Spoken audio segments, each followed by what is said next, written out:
के दर पे ले चलता हूँ, अम्मा आयशा सिद्दीका के दरवाजे पे ले चलता हूँ, अल्लाह के महबूब की महबूबा के दर पे लेके चलता हूँ, अबू बकर की सिद्दीक की बेटी सिद्दीका के दर पे लेके चलता हूँ। अम्मा आयशा फरमाती है, दो चांद हैं, दो सूरज हैं, एक सूरज आसमान वाला है, एक सूरज आयशा के हुजरे में है, एक चांद आसमान वाला है, एक चांद आयशा के हुजरे में है मोहम्मद की सूरत में।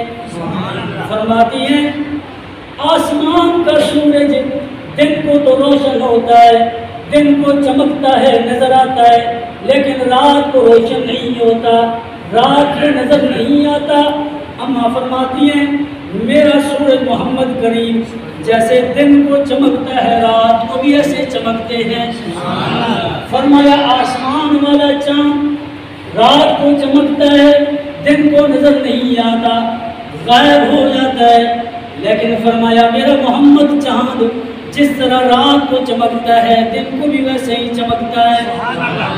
अम्मा फरमाती हैं, एक मर्तबा घर रात का वक्त था, मेरी सुई गुम हो गई, मैं हुजरे के अंदर हाथ मार रही थी, अपनी सुई तलाश कर रही थी, इतने में अल्लाह के महबूब तशरीफ ले आए। फरमाया, आयशा क्यों परेशान हो? मैंने कहा, अल्लाह के महबूब मेरी सोई गुम हो गई है।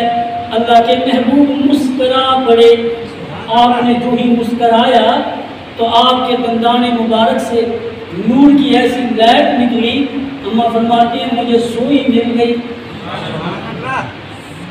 अम्मा फरमाती हैं, हज़रत यूसुफ अलैहिस्सलाम के हुस्न के बड़े चर्चे हैं, बड़े चर्चे हैं।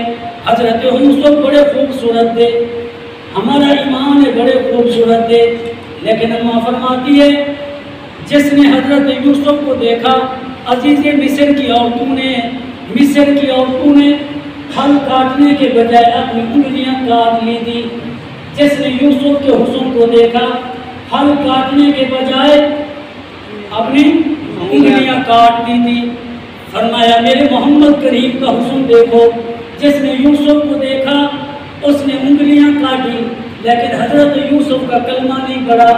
फरमाया, जिसने मेरे मोहम्मद करीम को देखा उसने मेरे मोहम्मद का कलमा भी पढ़ा और गर्दनें कटवा दी। सुभान अल्लाह, सुभान अल्लाह, सुभान अल्लाह। अम्मा फरमाती हैं, हजरत आमना के घर पे, चलो हुस्न की बात है तो एक और वाक़या सुना दे।